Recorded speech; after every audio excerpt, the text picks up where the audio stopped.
اعوذ باللہ من الشیطان الرجیم بسم اللہ الرحمن الرحیم۔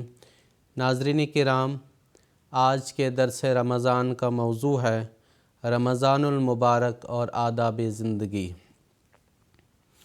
صوفیاء کا مشہور قول ہے کہ الطریقۃ کلھا ادب، کہ طریقت و سلوک کا سفر ادب کے ساتھ طے ہوتا ہے۔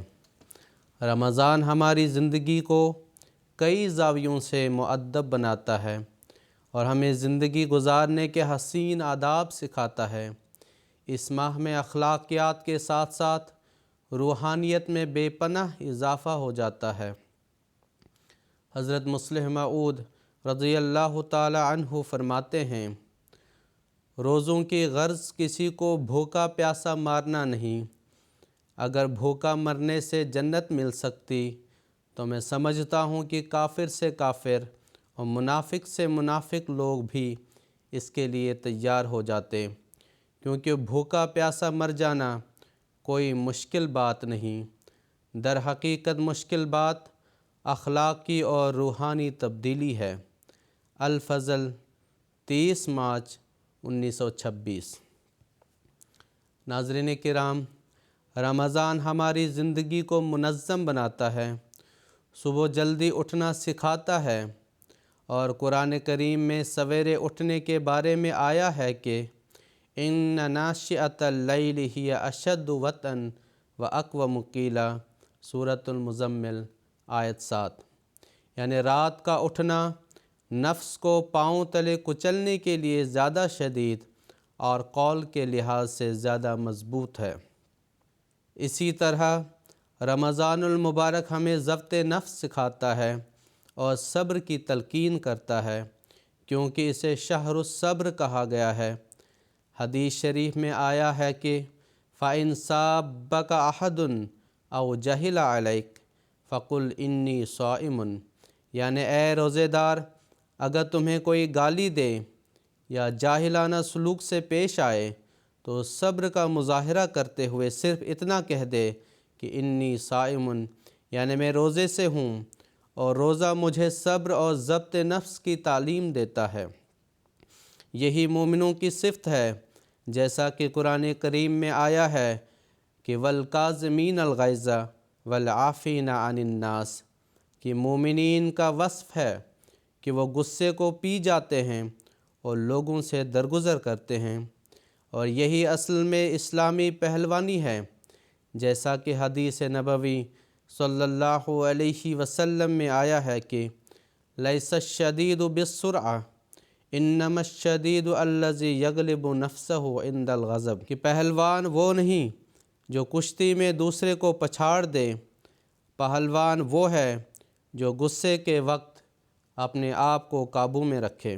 رمضان المبارک وقت کی پابندی کرنا بھی سکھاتا ہے۔ ایک مقررہ وقت میں روزہ رکھا جاتا ہے اور ایک مقررہ وقت میں افطار کیا جاتا ہے۔ حضرت مصلح موعود رضی اللہ تعالی عنہ فرماتے ہیں، جس قدر بدیاں پیدا ہوتی ہیں ان کا منبع 4 چیزیں ہیں، باقی آگے اس کی فروع ہیں۔ وہ 4 منابع یہ ہیں: اول کھانا، دوم پینا، سوم شہوت، چہارم حرکت سے بچنے کی خواہش۔ سب عیوب ان 4 باتوں سے تعلق رکھتے ہیں۔ ان 4 منبعوں کو بدی سے روکنے کے لیے روزے رکھنے کا حکم دیا گیا ہے۔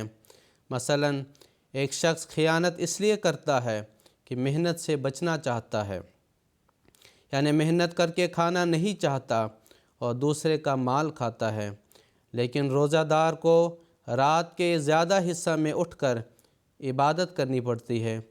سحری کے لیے اٹھتا ہے، سارا دن منہ بند رکھتا ہے اور سوتا کم ہے۔ 1 ماہ تک روزے دار کو یہ تکلیف اٹھانی پڑتی ہے، جس سے اس کا جسم عادی ہو جاتا ہے اور اس سے غفلت کی عادت کو دھکا لگتا ہے۔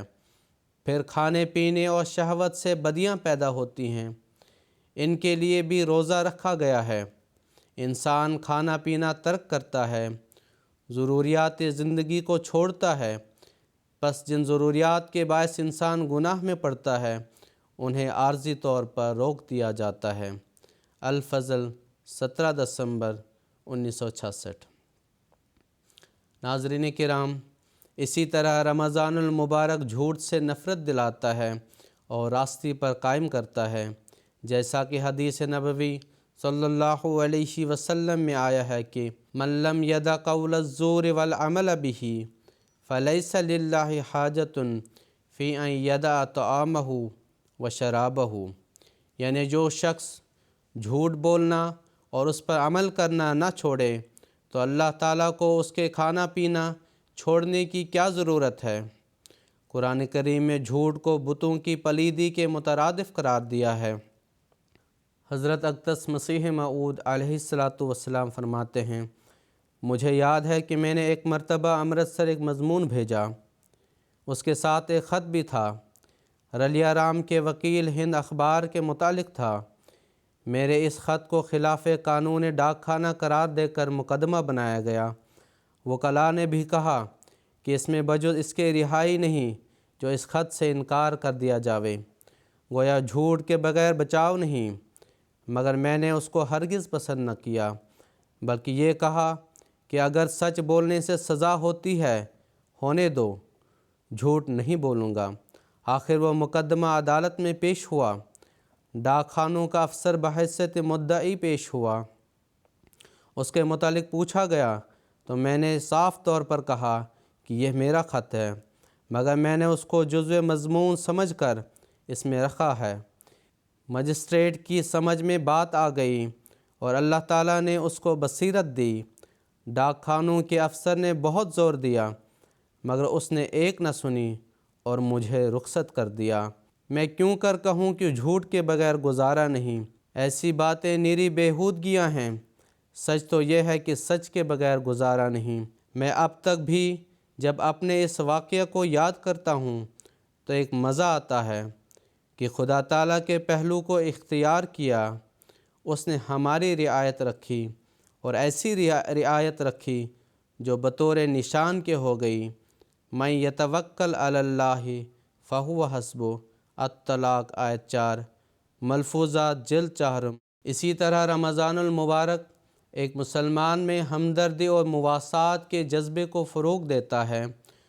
وہ خود بھوکا رہ کر بھوک کی شدت کو محسوس کرتا ہے، اس طرح اس کے دل میں غرباء کے تئیں ہمدردی کا جذبہ پیدا ہو جاتا ہے اور دوسروں کے حقوق ادا کرنے کی طرف ایک روزہ دار کو توجہ ہوتی ہے، کیونکہ وہ خدا کی رضا کے لیے اپنے جائز حقوق کو چھوڑ رہا ہوتا ہے، جیسا کہ حضرت خلیفۃ المسیح الاول رضی اللہ تعالی عنہ فرماتے ہیں، جو انسان روزہ میں اپنی چیزیں خدا کے لیے چھوڑتا ہے جن کا استعمال کرنا اس کے لیے کوئی قانونی اور اخلاقی جرم نہیں، تو اسے عادت ہوتی ہے کہ غیروں کی چیزوں کو ناجائز طریق سے استعمال نہ کرے اور ان کی طرف نہ دیکھے، اور جب وہ خدا کے لیے جائز چیزوں کو چھوڑتا ہے تو اس کی نظر ناجائز چیزوں پر پڑ ہی نہیں سکتی۔